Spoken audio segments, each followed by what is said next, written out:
ನಮಸ್ತೆ ನವಕರ್ನಾಟಕ ಟಿವಿಗೆ ಸ್ವಾಗತ. ನವಕರ್ನಾಟಕ ಟಿವಿ ಜನಪರ ನ್ಯಾಯಪರ. ನೀವಿನ್ನ ನಮ್ಮ ಚಾನೆಲ್ ಸಬ್ಸ್ಕ್ರೈಬ್ ಮಾಡಿಲ್ಲ ಅಂದ್ರೆ ಈ ಕೂಡಲೇ ಲೈಕ್ ಮಾಡಿ, ಶೇರ್ ಮಾಡಿ, ಸಬ್ಸ್ಕ್ರೈಬ್ ಮಾಡಿ, ತಪ್ಪದೆ ಬೆಲ್ ಐಕಾನ್ ಕ್ಲಿಕ್ ಮಾಡಿ. ಯಾರೊಬ್ಬರ ಹನಿ ಟ್ರ್ಯಾಪ್ ಮಾಡಿ ತೇಜೋವಧಿ ಮಾಡಿ ಕೀಳು ಮಟ್ಟದ ರಾಜಕಾರಣ ಮಾಡುವುದು ನನಗೆ ಗೊತ್ತಿಲ್ಲ.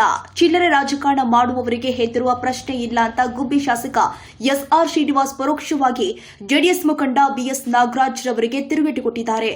ಗುಬ್ಬಿ ತಾಲೂಕಿನ ಕೋಡಿನಾಗಿನಹಳ್ಳಿ, ಚೇಳೂರು, ಸಾತೇನಹಳ್ಳಿ ಹಾಗೂ ನಂದಿಹಳ್ಳಿ ಸೇರಿ ವಿವಿಧ ಅಭಿವೃದ್ಧಿ ಕಾಮಗಾರಿಗಳಿಗೆ ಗುದ್ದಲಿ ಪೂಜೆ ಸಲ್ಲಿಸಿ ಮಾತನಾಡಿದರು.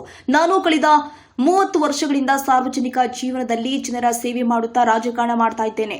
ಯಾರೊಬ್ಬರನ್ನ ವೈಯಕ್ತಿಕವಾಗಿ ನಿಂದಿಸಿಲ್ಲ, ತೇಜೋವಧಿ ಮಾಡಿಲ್ಲ. ನಾನು ಮತ್ತು ನನ್ನ ಮಗ ಸೇರಿಕೊಂಡು ಹನಿ ಟ್ರ್ಯಾಪ್ ಮಾಡ್ತಾ ಇದ್ದೀವಿ ಅಂತ ಹೇಳಿಕೆ ಕೊಟ್ಟಿರುವ ಅವರ ಮಾತು ಸತ್ಯಕ್ಕೆ ದೂರವಾಯಿತು. ಯಾರು ಕೂಡ ಕೀಳು ಮಟ್ಟದ ರಾಜಕಾರಣ ಮಾಡಬಾರದು. ಬೇಕಾದ್ರೆ ನನ್ನ ಮೊಬೈಲ್ ಕಾಲ್ ಚೆಕ್ ಮಾಡಿ. ನಾನು ನನ್ನ ಮಗನಿಗೆ ಕರೆ ಮಾಡಿ 3 ತಿಂಗಳಾಗಿದೆ. ನಾನು ನನ್ನ ಮಗನಿಗೆ ಕರೆ ಮಾಡಿದ್ರೆ ರಾಜಕಾರಣದಿಂದ ನಿವೃತ್ತಿ ಹೊಂದುತ್ತೀನಿ. ಇದು ಸುಳ್ಳಾದ್ರೆ ಬಿಎಸ್ ನಾಗರಾಜ್ ರವರು ನಿವೃತ್ತಿ ಹೊಂದುತ್ತಾರೆ ಎಂದು ಸವಾಲ್ ಹಾಕಿದ್ರು. ಅಪ್ಪ ಮಗ ಇಬ್ರು ಮಾತಾಡ್ಕೊಂಡು ಮಾಡೋರು ಅಂತ ನಾನು ಫೋನ್ ಕೊಡ್ತೀನಿ, ನಿಮಗೆ ತಗೊಳ್ಳಿ, ಅವನಿಗೆ ಕೊಡಿ. ನಾನು ಲಾಸ್ಟ್ ನೆನ್ನೆ ಮಾತಾಡಿದ್ದೀನಿ ಅವನಿಗೆ. ಲಾಸ್ಟ್ 3 ಮಂತ್ಸ್ ಅವ್ನು ಮದುವೆ ಆದಮೇಲೆ ನಾನು ಒಂದೇ ಒಂದು ಫೋನ್ ಅವನಿಗೆ ಮಾಡಿಲ್ಲ, ಅವನು ನನಗೆ ಮಾಡಿಲ್ಲ. ನಾನು ಮೊಬೈಲ್ ಕೊಡ್ತೀನಿ ನೋಡಿ. ನಾನೇನಾರು ಅವನಿಗೆ ಒಂದು ಮೊಬೈಲು 3 ತಿಂಗಳಲ್ಲಿ ಮಾಡಿದರೆ ನಾನು ರಾಜೀನಾಮೆ ಕೊಟ್ಟು ಹೋಗ್ತೀನಿ. ಅದಕ್ಕೆ ಅವನು ರಾಜಕೀಯ ಅದು ಸುಳ್ಳಾದರೆ ರಾಜಕೀಯ ಇದರಿಂದ ನಿವೃತ್ತಿ ಆಗ್ತಾನೆ ಕೇಳಿ, ರಾಜಕೀಯ ರಂಗದಿಂದ ನಿವೃತ್ತಿ ಆಗ್ತಾನೆ ಕೇಳಿ. ಸುಮ್ಮನೆ ಈ ಥರ ಎಲ್ಲ ಸಿಳ್ಳಿ ಥರ ಮಾತಾಡಬಾರ್ದು. ಇದು ಯಾರ ಕುತಂತ್ರ ಅಂತ? ಇದು ಜೆಡಿಎಸ್ ಕುತಂತ್ರನಾ, ಕಾಂಗ್ರೆಸ್ ಕುತಂತ್ರ ಗೊತ್ತಿಲ್ಲ ನನಗೆ. ಅದ್ರ ಬಗ್ಗೆ ನನಗೆ ಐಡಿಯಾ ಇಲ್ಲ. ನಾನು ಅವನ ಮುಖ ದರ್ಶನನೇ ಮಾಡಿಲ್ಲ. ನಾನು ಅವನು ಯಾವ ಊರು ಎಲ್ಲಿ ಓಡಾಡ್ತಾನೆ, ಅವ್ನು ಯಾವ ದಾಸೆ ಅಂತಲೇ ಗೊತ್ತಿಲ್ಲ ನನಗೆ. ನಾನು ನಮ್ಮ ತಾಯಿ ನನಗೆ ಎತ್ಬಿಟ್ಟು ಮರಕ ಹಾಕಿವ್ರು ಗಂಡು ಮಗ ಅಂತ ಹೇಳ್ಬಿಟ್ಟು ನನ್ನೇನು ಹೆಣ್ಮಗ ಅಂತ ಹಾಕ್ಯಾರ.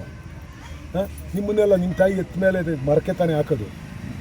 ಯಾರೋ ಇಲ್ಲಿ ಸೆಂಡ್ರವ್ರು ಯಾರೋ ಎಲ್ಲರೂ ಗಂಡ್ರೆ ಅವರ ಗಂಡಸ್ತಾನ ಇರೋರು, ಅವ್ರವ್ರ ಯೋಗ್ಯತಾನುಸಾರ ಎಲ್ಲರಿಗೂ ಗಂಡಸ್ತಾನ ಇರ್ತೀವಿ, ನಾವು ಒಬ್ಬನಿಗೆ ಇಲ್ಲ. ಇದೆಲ್ಲ ರಾಜಕೀಯದಾಗೆ ವೈಯಕ್ತಿಕವಾಗಿ ನಿಂದೆ ಮಾಡ್ತಕ್ಕಂಥದ್ದು. ಅದಕ್ಕೆ ಬೇಕಾಗಿರ್ತಕ್ಕಂಥ ಡಾಕ್ಯುಮೆಂಟ್ಸ್ ಇದ್ದರೆ ಮಾತಾಡಿ.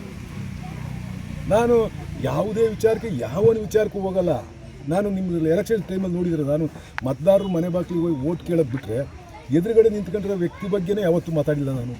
ನನ್ನ 5 ಚುನಾವಣೆಯಲ್ಲಿ ನಾನು ಒಂದು ದಿವಸ ಎದುರುಗಡೆ ನಿಂತಿರ್ತಕ್ಕಂಥವ್ರಿಗೆ ನಾನು ಮೈಕ್ ಹಿಡ್ಕೊಂಡು ಅವನ ಅವಹೇಳನ ಮಾಡ್ತಕ್ಕಂಥದ್ದು, ಅವನ ಬಗ್ಗೆ ಭಾಷಣ ಮಾಡಿರೋದು ಎಲ್ಲರೂ ಕೇಳಿದ್ದೀರಾ. ಈ ಸಾರಿ ಅಂತೂ ನಾನು ಎಲ್ಲೂ ಮೈಕಲ್ಲಿ ಮಾತಾಡಿಲ್ಲ. ಆ ಥರ ನಾನು ಚುನಾವಣೆ ಮಾಡ್ಕೊಂಡು ಹೋಗ್ತಕ್ಕಂಥವ್ರು. ಯಾವ ವ್ಯಕ್ತಿಗತವಾಗಿ ಯಾರಿಗೂ ನಿಂದನೆ ಮಾಡಲ್ಲ. ಅಂಥದ್ರಲ್ಲಿ ಇವನು ಏಕಾಏಕಿ ಬಂದು ಹೇಳ್ಬಿಟ್ರೆ, ಇಲ್ಲಿ ನಮ್ಮ ಕಾನ್ಸ್ಟಿಟ್ಯೂನ್ಸಿಲಿ 25 ವರ್ಷದ ನೋಡೋರು ಜನ ಏನು ಅಂತ ನನಗೆ ಬಂದು ಜನದ ಹತ್ರ ಕೈ ಕಾಲು ಹಿಡ್ಕೊಂಡು ಕೇಳ್ಕೊಳ್ಳಿ. ಅದೃಷ್ಟ ಹಣೆ ಬರ ಯಾರು ಚೇಂಜ್ ಮಾಡೋಕ್ಕಾಗಲ್ಲ. ಪ್ರಜಾಪ್ರಭುತ್ವ ವ್ಯವಸ್ಥೆಯಲ್ಲಿ ನಮಗೆ ಅಲ್ಟಿಮೇಟಲ್ಲಿ ಅಧಿಕಾರ ಕೊಡ್ತಕ್ಕಂಥವ್ರು ಜನ. ಅವ್ರು ಮನಸ್ಸು ಮಾಡಿದ್ರೆ ಏನು ಬೇಕಾದರೂ ಮಾಡ್ಬೋದು.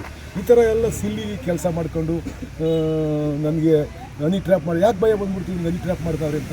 ನಿಮ್ಗೆ ಯಾಕೆ ಭಯ ಬಂತು? ಮಾಡಿಗಿಡೋಣ, ನಿಮ್ಗೆ ಯಾಕೆ ಬಂತು ಹನಿ ಟ್ರ್ಯಾಪ್ ಮಾಡ್ತಾರೆ